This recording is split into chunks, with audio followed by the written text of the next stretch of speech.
İmhanemning kechirmishlari 63 yili 28 dekabr shanba kuni havo qattiq sovuq bo'lib ketganlikdan shanba kuni tushdan keyindan boshlab dam ilishga chiqqan edik. Yangi yil uchun bir hafta dam ilish berdi. Chunki bu havoning qattiq sovuqida ishlash mumkin emas edi. Yangi yil kirishdan 2 kun burun umumyuzlik tozalik qildik va oshxona yotoqlar uchun sok-sok o'tin terib kelish uchun bordik. Etrafdan terib yıqqan o'tinlarni bağlamoqchi bo'lib, arg'amchi ustiga yig'ib Yinimga Aysham oyib kelib, "Söyüngül, men sizga Patugulning qabrisini ko'rsataymi? Bu turg'anlar jinoyatchilarning qabrlari" deb dumboq qor do'nglarni ko'rsatdi. Patugulning qabrisi avushu deb bir chetga qora do'ngni ko'rsatdi. Qo'limdagi o'tinni tashlab, shu qabrlarga qarab, butun vujudimda titrak paydo bo'ldi. Musafir bo'lib yotgan bu bechoralarning qabrlariga qarab ichindim. U bechoralarning taqdirlarini ko'z oldimga keltirib, uzoq turib qoldim. Ondan esimga duo qilish keldi. Shuning bilan men bilgan oyatlarimning hammasini o'qidim va ularga atab ulug' Allohdan ularga u dunyoning baxtini tiladim.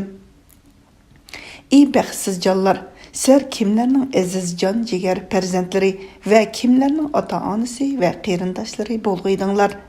Rahimsiz bu palakslarni uchirib, bu yerlarga elib kelib, baxtsiz kunlar ichida na azoblarni chekib, eng oxirida mushu bir parcha yerning egisi bo'lib yetib qoldingizmi? Hey dunyo, yana kimlarning beshdan nima kunlar bor? Buni Alloh biladi. Bir o'zimizmi nada o'lib, nada yotamiz deb o'ylab turib ketibdiman. Mening shu holatda turg'unimni yiroqdan ko'rgan Sajida yugurib yonimga keldi va "Söyün, nima bo'lding? Nima shuncha hayajonda turib qolding?" deb hayron bo'lib so'rab ketdi. Men bular jinoyatchilarning qabrlari ekan deb bo'lg'icha Oysham oyi bilan monam chetda turgan qabrni ko'rsatib, "Bu Patugulning qabrisi" dedi. İkisi tangla ig'iz echib. Sajida qabrning yeniga kelib tizinib o'ltirib, birer minutda qabriga qarab jim turib qoldi.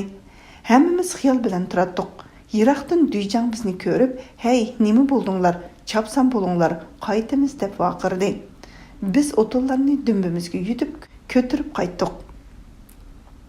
Tamoqdan keyin o'rnimda o'ltirib, ko'na pufaykamni so'kka yip bilan paypoq to'qib o'ltiratdim. Eshikdan imhanam "Söyün" deginicha tovlab kirdi. Men savol nazarim bilan beshimni ko'tarib uningga qaragan edim. İmhanam yonimga kelib o'ltirib, "Bugun Patugul yodimdan hech chiqmay qo'ydi. Bek obdan qiz edi" deb Patugul ustida Aysham oyib deb bergan gaplarni so'zlab berdi. 80 tamdan kelganlar bilan Shigubudagi odamlardan bo'lib, 1000dan oshiq odam bor edi. Shuningdan oran 300 odam qoldi. Siz bilamsiz, hammasi ochdi. Bu o'ldi deb to'titlab ketdi. İmhanam bir narsaga xafa bo'lsa yoki hayajonlansa yoki oldirib ketsa so'zlayolmay to'titlab ketadi. Shunga ayollar "Monamgacha" deb tilaydi. Odatda hech qanday emas edi. Men monamdan "Siz bu yerga ikkinchi qatim kelishingizmi?" deb so'radim. "Ha, burun 3 yil yetib chiqib, 1 yildan keyin yana 2 yil kesilib keldim" dedi. Men oningdan nima qilib kelgan deb so'rashga tamshilib, agar boshqa ayollardek o'g'irlik yoki istil ishi bilan kelgan bo'lsa, uni xijolat qilib qo'ymay deb to'xtalib qoldim. U mening ko'nglimdagini sezgandek o'zi so'z boshlab qoldi. Men birinchi qitim kelganda "Naq" degandek yotdim. Men sizga boshdan so'zlab beray. Men aslida Kuchaning yoqi eriq rayonida tug'ildim. Ota-onam kichigimdan boshlab ozg'ina uloqlari bilan dehqonchilik qilib kun ko'tib yashaydigan kambag'al oila edi. Mening kaynimdan opamning 10 yilgacha nimishqidir bolasi bo'lmabdi. Shunlashqa men bu oilada ularning jondan aziz ko'radigan erka bolasi bo'lib cho'ng bo'ldim. Bizning u yezda maktabmi yo'q edi. Shunlashqa mening butun kunim bolalar bilan talada o'ynab o'tadi. 10 yildan keyin opam bir qiz va bir o'g'il tug'di. Men 14 yoshgacha ota-onamga erkilab qozon beshi va uy ishlarining hech qaysini o'rganmabman. Hech nima bilan chatiqim bo'lmasdan cho'ng bo'ldim. Ata-anam tapqan dünyasini özü yemey maڭa yegizip, özü kiymey maڭa kiygizip çoң qildi. Şoڭlashqa egiz qo'lliq, chiroyli, sog'lom bo'lib o'sdim. Atam bilan apam bir-birsini hurmatlab, ismini atamasdan apisi, dadisi deb atashadi. Ularning bir qitimmi bir-biri bilan so'qishib, vaqirashqanini ko'rib baxmadim. Ular inoq, chiroyli o'tadi.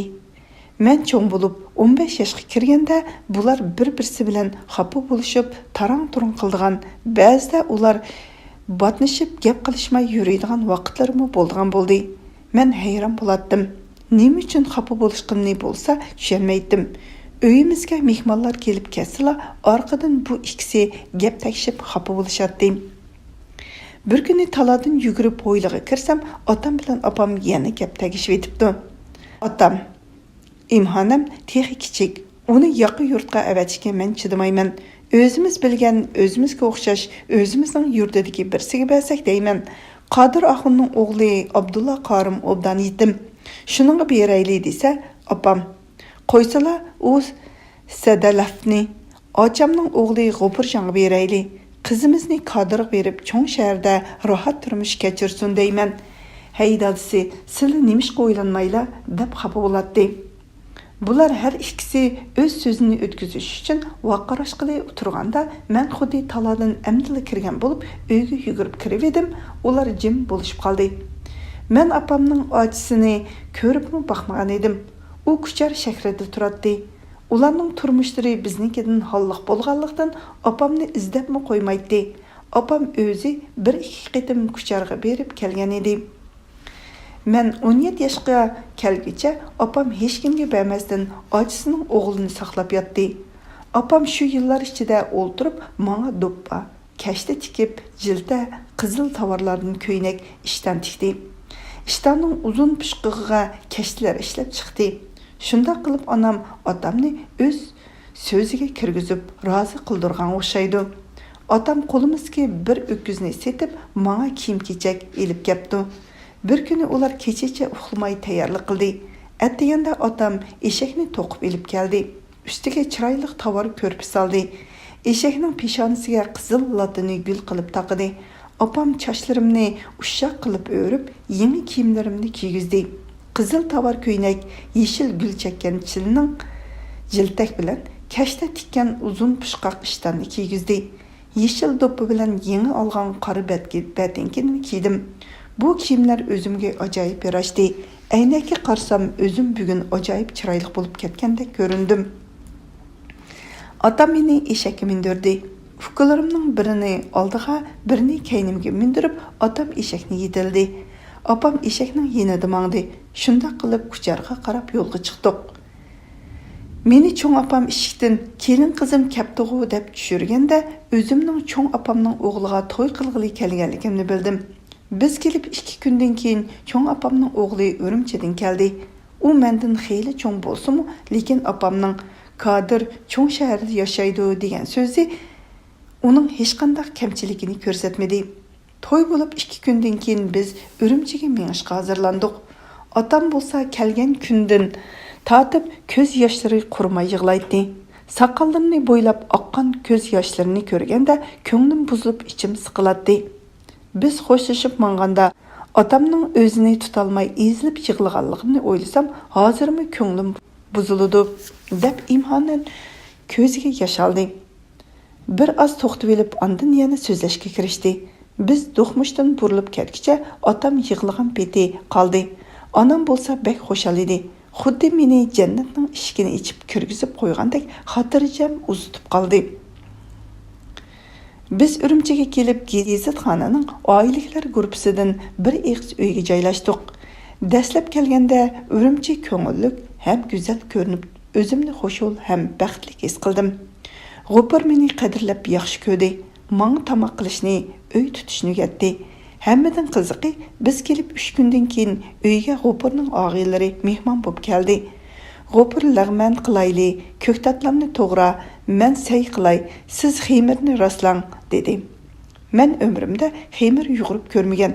Faqat do'stim Oyshamning uyida xalcha hachamning tamga nonga xemir yug'urganligini ko'rgan edim. Shu vaqtda xemirni mushundaq yug'urdi ekan-ku deb zang selib qarab olgan edim. Shu yodimga keldi. Uyda bor xemir turishni selib, xemir yug'urib, xemirni qildim. Men xemirni hazırlab bo'lguncha g'upur saylarni qo'rib, uni qaytadan qaynatib bo'ldi. Xemir so'zilmay uzilib, suvda pishib chiqqanda samirib, yo'g'on bo'lib chiqdi. G'upur xemirni qandoq yug'urgan, bu nemishqa bundaq bo'ldi deb hayron bo'lib so'rdi. Men xemir turish salg'inimni deb berdim. G'upur shundoq kuldiki, o'zini to'xtalmay o'ltirib qoldi. Men shunchalik qattiq xijolat bo'ldimki, ikki mag'zim o't bo'lib ko'ydi. Shuning bilan boshqa xemir yug'urib mehmonlarni uzatdik. Shuningdan keyin G'upur meni lag'manga xemir turish salgan oppoq xinim deb chaqchaq qildigan bo'ldi. To'y qilib bir yil chiroyli ham ko'ngillik yashadik. Men mushu bir yil ichida uy tutib, tamoq qilib, non pishirishni o'rgandim. Hammani o'zim qildigan bo'ldim. G'upur bozorga chiqib, esil kiyimlarni oldini menga elib berib kiygizdi. Bu kesilxonda hech kim kiymagan esil yung ko'ynakdan tortib elib kiydim. Men heliqi uzun pishqoq ishdan kiyib, ushshaq chash o'rib yurgan sahrolik imhonam emas, xeyli chiroyli o'rimchilik xinim bo'lib qoldim. Bu chiroyli kiyimlarni meni texmi chiroyli qiladi. Ba'zida aynakka qarab o'zimga ishongim kelmaydi deb kulib qo'ydi. Haqiqatan imhonam chiroyli qiz edi. Qaddi qamati xamlashgan, egiz bo'yliq, gavdalik, uzun qo'yiq qora sochlari ham qo'yiq qora qoshlari, yo'g'on qora ko'zli qamlashgan qiz edi. Ammo uning go'zalligini yepib turgan narsa uning xotin qizlarga xos nozining va silqligining bo'lmaganligi va o'qimagan soddalik edi. Bir kuni G'upur ishdan xo'shal qaytib keldi. Eshikdan kiribla, "Imhonam, bugun qiziq kino bor ekan, sizga bilet elib keldim" dedi. Men "Siz bormamsiz?" deb hayron bo'lib so'radim. "Bugun idorada bir oz ishim bor. Siz qo'shnimizning qizi Xurshida bilan birga bering. Bek qiziq kino bo'lganlikdan sizni ko'rsin" deb qoldim. "Qandoq yaratmadingizmi?" deb menga qargan edi. Men xijolat bo'lib, "Yo'q, yarataman" deb kuldim. Xurshida ikkimiz kino tugishi bilanla boshqalardan burun chiqib ketdik. Havo sovuq bo'lganlikdan kino ko'rib bo'lguncha to'nglab qilishga tas qolgan edim. Hojatxona bizning uydan yiroq yerda edi. Talaning ishini tugitib uyga kiray deb berib, uyga kelsam eshik taqoq. Men eshikni ursam, uydan G'upur hojatxonaga berib ishini tugitib kir deb vaqirdi. G'upur och eshikni, men berib keldim dedim. G'upur borsangmi? Yana bir berib ol deb vaqirgandan keyin bu qandoq gap deb hayron bo'lib, jim turib qilishimga uydan bir ayolning so'zlagan ovoz anglandi. Quloqimga rost angladimmi yoki xato angladimmi deb turishimga G'upurning "Bulung chapsan" degan ovozi, uning keyindan "Ketdimmi, jim bo'ldi-ku" degan yana shu ayolning ovozini aniq angladim. Bütün vücudum g'ush qilib o'zimni tutolmay eshikni keyni-keyindan tangildatib urdim. Uydan G'upur "Talog'i berib kel, davotiman sana, avval berib kel" deb vaqirdi. Men "Och eshikni" deb vaqirib urdim. Ondan tepkili başladim. Ochqimda eshikni shundoq qattiq itargan edim, eshik o'rilib tushdi. O'zimga bu kuchlarning nerdan kelganini bilmay, etilib uyga kirib, karvat ustida tug'ma yalang'och turgan ayolni ko'rib, yo'lbosdak etilib berib, karvatdan so'rab tortib tushirib, bosh ko'zi demay urib, tepib ketibdiman. Kiyimini aran kiyib bo'lgan G'upur kelib, mening qo'limdan u ayolni qutuldirishga tirishib, menga esilib qo'llarimni tortdi. U ayol tayoqqa chidamasdan yenning berichi tovlab ketdi. G'upur mening qo'limdan uni qutuldira olmay, mening dumbamga shundoq bir muz solganda ko'zim qorong'ilashib, beshim qiyib yiqilib tushdim. Mening qo'limdan ajirgan ayol yenni elib talaga yalang'och beti chiqib qochdi. Kinodan tarqalib ketayotgan top odamlar bu qiyochiyalla ovozlardan hayron bo'lib qarshib turganda, uydan qochib chiqqan qip yalang'och ayolni ko'rib, hamma tanq etib turib qoldi. G'upur kaynidan kiyimlarini olib chiqib, ayolga tashlab berib, qaytib kirib, menga vaqirab, "Bu nima qilganing rasvo" deb tovulgan edi. Bütün vücudumda bir o'zgarish bo'lib, o'zimni bilolmay qoldim. Endi o'z o'rnimda turib, ustalga yo'linib turatdim. Ochqimdan jo'zg'a turgan narsani elib, uningga otqinimnimi bilmay qoldim. G'upur yerga yiqilib tushdi. Qarsam bütün yüzüdün bulduqlab qan iqib, birdamda bütün yüz gözü qıpqızıl qanğa boyaldı. Bu ahvolni ko'rib o'zimni yo'qotdim. Qo'rqinimdan ho'ylig'i chiqib, odam o'ldi deb vaqirib ketibdiman. Shu orada bütün uyga odamlar to'ldi. Mahalla jurnalari, gazetxona aholi jurnali va boshqalar kelib, uyda dastlab turg'adak o'rin qolmadi. G'opir o'lik bo'lib yotadi. Qo'limga chiqqan narsa chapqa, yo'g'on pichoq, ya'ni chaydo ekan. G'opirning peshonasidan 15 santimetr yer yerilib, ichilib qon to'xtamasdan iqib turadi. Saqchilar keldi. Doktorlar keldi. G'opirni doktorxonaga ilib ketdi. Men uni o'lib qoldi deb G'opirga ichim og'rib, nemishqa unda qilgandiman deb pushaymon qilib, ichimdan ezilib o'zimni bosolmay yig'laydim. Og'zim gapga kelmaydi. G'opirni ilib chiqib ketgandan keyin saqchilar kirib, "Baxtingga ering o'lmay saqapti. Agar o'lgan bo'lsa, sen o'latding. Odam o'ldirgan qotil bo'latding. Agar ering o'lib ketsa, sana o'lim jazosi berildi. Ering saqayguncha seni turmada saqlab turmiz. Ölmese chiqsan, o'lsa sen qotil bo'lsan. O'lim jazosi beramiz" deb meni ilib chiqib mashinaga soldi. Yerim kecha mezgilda turmaning to'mir eshigini daranglatib ichib, meni turmaning ichiga ilib kirib, eshikni qayta qulflab ketdi. O'zimning nima bo'lganligini va nadaligimni bilolmay, yomon tush ko'rgan odamdek ko'nglim nachar tuyg'ular ichida qaymqib qoldim. Chiroqning g'ubo yo'riqida turma ichiga sapsilib qaradim. Turmada 10 nechadan ayol bir-biriga yonishib tiqilib uxlayotdi. Ba'zi ayollar eshikning qattiq ovozda ichilg'indan cho'chib, uyg'onib, eshik tarafga uyquliq ko'zlari bilan beshini ko'tarib, bir oz qarab qo'yib, qaytadan yetib uxlab ketdi. Va ba'zilari yenidagilar bilan pichirlashib, uzungacha uxlolmadi. Va ba'zilari hech narsa tuymasdan bir tatliq uxlayotdi. Men berib o'ltirg'udakmi yer yo'q edi. Eshik tarafda eng chetda yotgan yoshqa cho'ng bir ayol o'rnidan turib o'ltirib menga qarab, "Kel qizim, bu yerda yot" deb qistilib menga o'zining yenidan o'rin chiqarib berdi. Men yeniga kelib o'ltirib, o'zimni bosolmay yig'lab ketdim. "Yig'lama qizim, hammamiz sana o'xshashmiz. Bu kunlarmi o'tib ketadi. Yosh ekansan, qizim, hech vaqasi yo'q, uxla" deb yenidagi o'rinni menga hozirladi. Men qisilib yeniga berib yotdim. O'zining yotqinning bir chetini ustimga yib qo'ydi. Xuddi onamning qo'ynida yotgandek ko'nglimda bir oz yengillik bo'ldi. Lekin hech uxlay olmadim. Otam bilan opamning meni G'opirga yotliq qilg'ucha bo'lgan talash tortishlari ko'z oldimga kelib, ularning mening kelajak turmushim va baxtim haqida boshqa turib so'zlangan har bir so'zi quloqimdan jaranglab ketmaydi. Onamning soddaligini va "Qo'ysangchu, qizimizni Qodirga bersak, cho'ng shaharda rahat yasharmikin deyman" degan so'zi, otamning imhonimni yoqqa yurtga avatishga men chidamayman.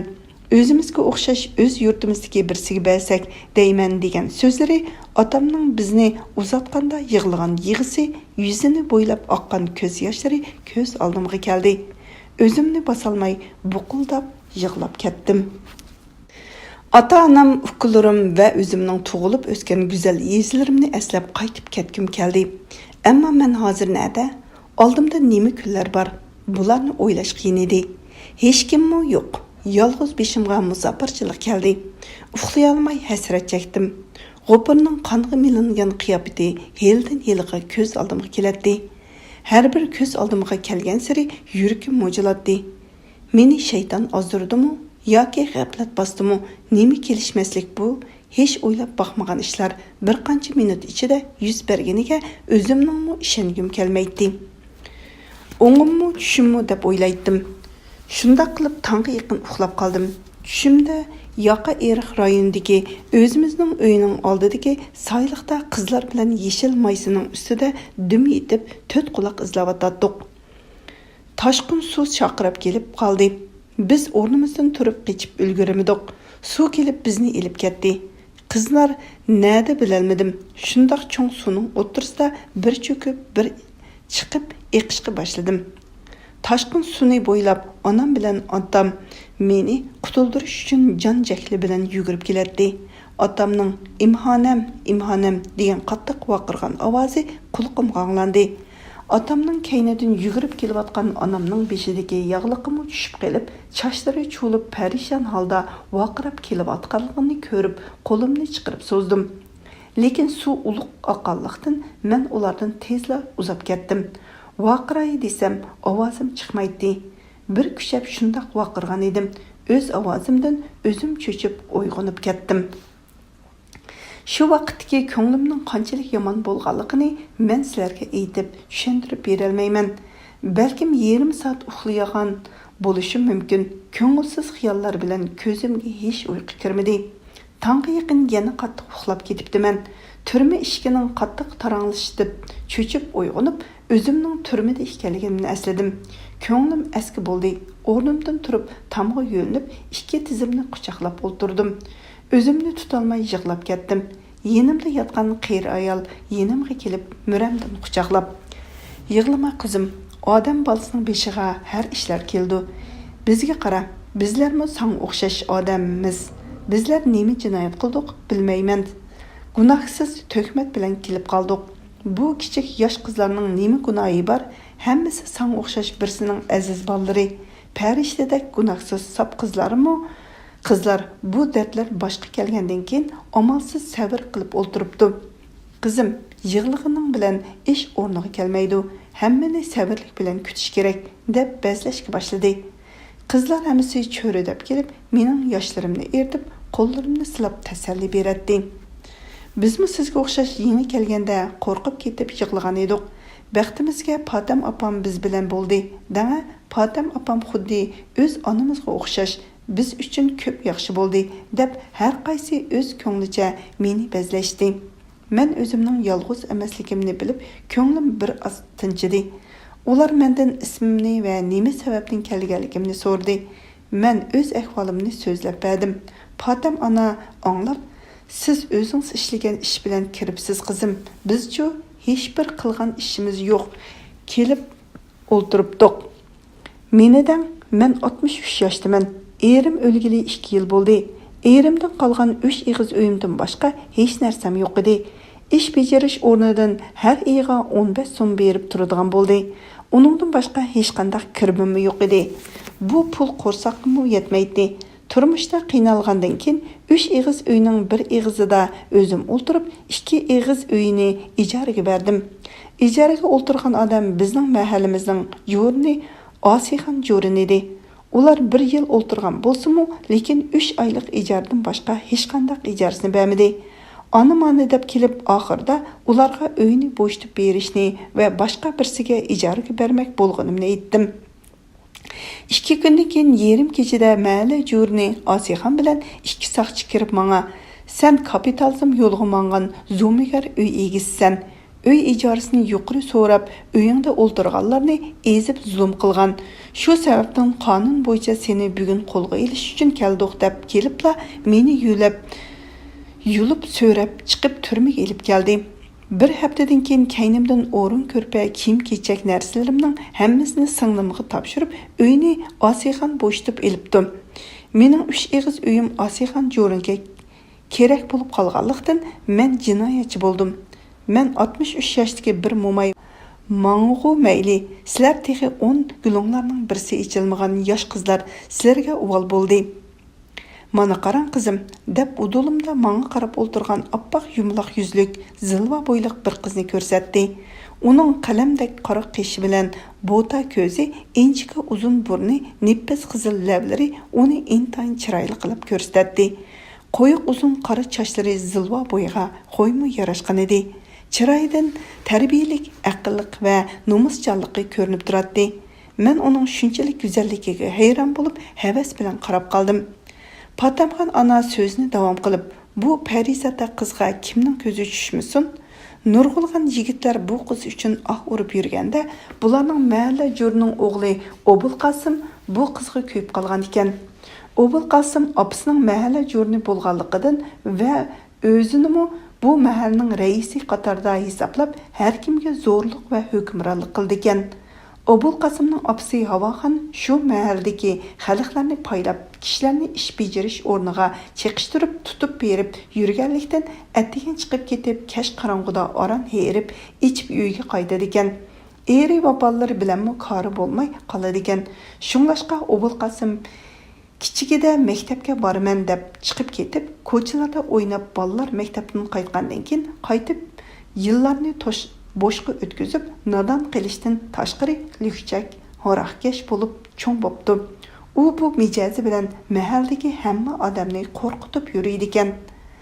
Dilbarni ota-onasi Shinjang institutini tugatgan Mahmud degan bir yigitga ma'qullashib, to'yni qilish uchun turponga tushmoqchi bo'lib turganda, bu xabarni Obul Qasim anglab, "Men Dilbarni hech kimga tutturmayman, menga tegmasa o'ldiraman" deb Mahmud bilan Dilbarni o'ltirib, ondan o'zimni o'ldiraman deb opsiga deb pichoq ilib manganda, opsi Havaxan "To'xta, unda qilma, men o'zim joylayman" deb uchisiga chaponni ortib, ish bejarish o'rniga qarab ketibdi. Yerim kecha bo'lganda Dilbarning uyiga 4 saqchi va ish bejarish o'rnining jo'rni bilan kelib, Dilbarni qo'lga ilib qamabdi. Dilbarning dadasi Hoshir Axun qizning kaynining qonun o'rinlarga go'ngandinga qatrab, qizining nohaq yo'l qo'lga ilinganligini arz qilganda, Dilbarni yonchuqchi, o'g'ri, axloqsiz, buzuq tarbiyaga elish haqliq deb tayyorlangan Dilbarning orqabini ko'tarib chiqib ko'rsatibdi. Hoshir Axunning so'ziga hech kim quloq solmabdi. Shuning bilan bu begona qiz qorinib qoldi deb turishiga eshik daranglab ichilib, attiganlik tamoq keldi. Turma tamoqlarni o'zinglarmi ko'rdinglar? Men faqat yeyolmadim. Tamoqdan keyin ko'p o'tmasdan turmaning eshigi daranglab ichilib, bir xansu adiyalga tengilgan yotgan ko'rpini ilib kirib, bizning oldimizga tashlab chiqib ketdi. Yana birisini ilib kelgan o'xshaydi deb ishga qarab turatdim. Orqasidan shu yerning kadri bo'lsa kerak bir erkish kirib, "Imhonim deganing qaysing?" deb tovladi. Yurkim og'zimga tiqilgandek bo'lib, "Men" degan so'zni aran deyildim. "Bu sening yotgan ko'rpa ham kiyim-kechaklaring" deb qo'yib chiqib ketdi. Yurkim qattiq selib o'rnimdan turolmay o'ltirib qoldim. Mening ko'ngilsiz holatimni sezgan qizlarmi bir hazagacha jimjit bo'lib qoldi. Yana Patem ana bizning ko'nglimizni yasash uchun jimjitlikni buzib o'rnidan turib, "Imhonim qizim, sen o'rin ko'rpangni mavi yerga joylashtir" deb o'zining yendagi yerni ko'rsatdi. 2 qur eski kiyim bilan nippiz yotgan ko'rpa ham bir tal paxta taki bir adiyal ekan. Bu narsalarni ko'rishim bilan ko'nglim bek eski bo'ldi. Bu yaqin orada men uyga qaytib ketolmaydiganligimni his qildim.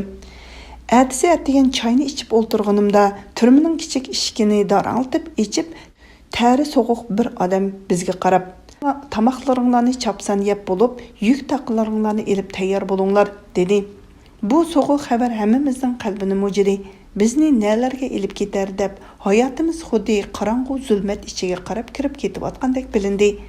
Minavar asta ovozda hasrat bilan "Patam opa, bizni nega opira" deb so'radi. Hammamiz Patam opaning og'zidan nima so'z chiqar deb qarab qoldik. Patam opa qayg'u alamli ko'zlari bilan bizga qarab bir oz jim turgandan keyin, "Bularning bizni nega ilib berishini kim biladi deysizlar? Har holda biz uyga qaytmaymiz. Bizga yaratgan egam Alloh o'zi yordam aylasin" deb tortib qo'ydi. Qizlar qayg'u alam bilan ko'zlaridan yosh to'kishdi. Menmu ichimdan ezilib yig'laydim va qanday qilarman deb ixtiyorsiz qo'rqatdim. Shu kuni kashqurun Shigubuga kelib tushdik. Bizga Gobitan dala o'zgarish maydonining chiroqlaridan boshqa hech narsa ko'rinmaydi. Bu yer shundoq so'g'uq va qorong'u, shundoq ko'rimsiz jimjit yer ekan. Ko'nglim bekmi eski bo'ldi. Biz kelib tushishimiz bilan har qaysimizni bo'lib boshqa yotoqlarga o'rlashtirdi. Qorong'u ham shundoq sesiq yotoqni ko'rib, ko'nglim texim eski bo'ldi. 2 qiz yugurib oldimga kelib, "Keling, mavi yerda yetang" deb yotgan ko'rpalarimni ko'tarib kelib joylashtirdi. Men o'zimni hech to'xtalmay yig'laydim. Yenimdagi qizlar meni bezlaydi. Shu arada bir baslik ayol oldimga kelib, 2 qo'li bilan beliga tayangan holda, "Yig'lama, nima yig'laysan? Bilib qo'y, bu yer sening otang bilan onangni to'nitadigan yer. erkelep qınşıydigan yer emas, tug'ilganingga ming bir pushayman yegizilgan yer. Kallangni silkib etib, hoshingni yig'ib ol, dedi. Qo'rqinimdan yig'imni to'xtatib, uningga qarab qoldim. U meni tilgandek vaqirab so'zlagan bo'lsa-mu, amaliyotda uning so'zi menga g'ayrat bergandek bo'ldi. 2 oydan keyin ish ustidan meni ishxonaga chaqirib keldi. O'tir sotdan bir odam kelgan ekan. Eshikdan kirishim bilan u meni so'g'uq qarshi oldi va o'tiring deb sumkasidan bir qog'ozni ustal ustiga qo'yib menga qarab, "Bu nikohdan ajrashish qog'ozingiz, qo'l qo'ying", dedi. Men o'zimni yo'qotgandek bo'ldim. Quloqlarim ming'ildab, beshim qiyib, butun atrof aylangandek bo'lib ketdi. Bu shum xabarni anglash bilan men uchun bek ig'ir bo'ldi. O'zimni tasda tutib, nimishqa deb kekeshlab ketdim. G'opir dumbamga urgandan tortib, men kekeshlab so'zlaydigan bo'lib qolgan edim. G'udiqqanda, ochiqlanganda, oldirganda kekeshlab faqat so'zlay olmayman deb qo'yib so'zni davomlashtirdi. Qonun bo'yicha seni nikohdan ajratish kerak. Qarshilik qilishingga yo'l yo'q. Qonunga bo'ysunishing kerak deb nikohdan ajrashish qog'ozi bilan qalamni oldimga uzatdi. Qo'l qo'y deb qog'ozni oldimga itirib qo'ydi. Men xat yozolmayman dedim. U sumkasini aqtirib bir kichik qutini elib og'zini ochdi. Ichida qizil bo'yoqliq yumshoq narsani oldim qo'yib, barmoqingni chilab qo'lingni mavi yerga bos deb qog'ozning ichidagi bo'sh yerga qo'l qo'ydirdi. Men qo'l qo'yib bo'lgan qog'ozni yugab sumkasiga soldi. Ondan qizil bo'yoqliq qutining og'zini yepib etib, menga qarab turibla, ichi og'irgandek bo'lib turib qoldi. Ondan o'zini ovozini o'zgartib, yaxshi o'zgarib, tashkilga bo'ysunib, obdan ishlasangiz 2 yil, 3 yildan keyin qaytib chiqsiz. Agar yaxshi o'zgarmay, tashkilga bo'ysunmasangiz, 9-10 yilgacha, qachon siz o'zgargacha mushu yerda yotsiz, uyingizga qaytolmaysiz, dedi. Uning har bir so'zi mening beshimga to'qmoq bilan solgandek bo'lib, butun umidim yo'qolib, o'zim bir qorong'u quduqqa tushib qolgandek bo'lib qoldim. Taridan muz yig'ib turgan bu so'g'uq odamdan hech qanday yaxshilik yo'qligini bilib, asta o'rnimdan turib, eshikka qarab mangdim. U odam, "Nega borsan? Mening gapimni angladingmi? Qulog'ingda yaxshi saqla, jumi", dedi. Men bir qarab qo'yib chiqib ketdim. Kutgan umidlarim berbat bo'ldi. Bu jaholat bosgan shiygo bu da qora zulmat ichida 3 yilni o'tkazish qanchalik ig'ir edi? Ig'ir emgakkimu bir gap edi. Hammadan ocharchilikqa jonliq patdi. Kuniga 3 vaqt tamoqqa kichik choy piyolda bir china umashdan boshqa yeydigan hech narsa yo'q edi. Men kelgidi 2 oy bo'ldi. Biror qaytimmi go'sht yoki yog' solgan tamoq ko'rib boqmadim. Yeydiganimiz suyuq umash yoki bir parcha govlyang mo'ma edi. Kun so'g'uq, ish ig'ir. Shu qattiq so'g'uqda to'ng yerni qo'lab o'stan chapimiz. Turmush jafoliq. Men G'opirning kelib meni ilib ketishidan qattiq umidlanib yurgan edim. Chunki biz 1 yil chiroyli yashagan edik. U kundagi ishdimi uning xatoligi bo'ldi. Uning peshonasi ozroq tortiq bo'lib qolgan bo'lsa, men umr bo'yi kekesh bo'lib qoldim. Hammani qo'yib turayli, biz nimani bo'lmasin bir qo'rsoq ochi singilning bolalari. Bu tarafni o'ylab bo'lsa-mu, meni bu yerni ilib chiqib ketadi deb umidlanib yurgan edim. Bu o'yim yo'q chiqdi.